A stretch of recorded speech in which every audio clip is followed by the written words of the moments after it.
Welcome back.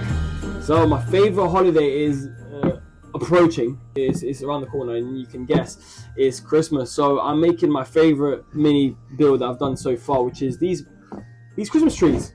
So I'm sure there's a lot of videos online of how to make these, but I'll show you my version. Hopefully you can make some at home as well.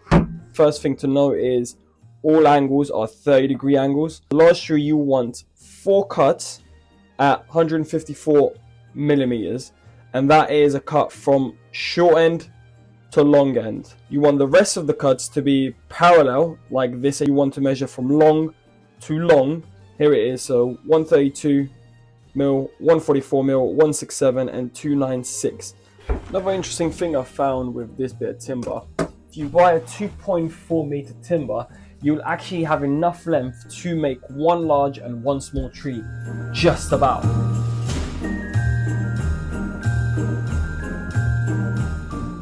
We have these bad boys sanded. Now it's time to get them put together and glued up. So you want to always glue up the top first, and then you want to glue up your other 2 sides, and then your next 2. The last 2 is these 2 there. That way, if the gap is a little bit too small, you can trim this down. I guess the question you're asking me is, how in the hell do you glue this up and actually clamp it together? Because you can't actually clamp this angle.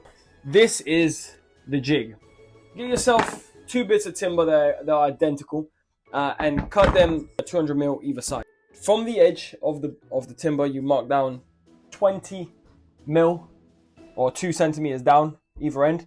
Make your first mark, and then on that mark, cut a 30-degree angle from that point all the way down. Then you want to cut yourself another triangle piece. Again, both angles at 30 degrees. You want to put this piece in between that. You then take a bit of ply. It doesn't matter how long it is, just make sure you're able to put a screw on either end, and put 1 screw on either side, and you have yourself a 30-degree jig. How this jig works, very simply, what you'd want to do is glue them up, glue each joint up like that. Put your triangle piece in like that. Take your clamp, simply clamp it together. And once you have your pieces glued up, you don't want to shoot it with brad nails. It's basically shooting it down on either end to hold it in place. And once the glue has settled, you have made yourself some nice Christmas trees. I hope you enjoy making these, and Merry Christmas, I guess.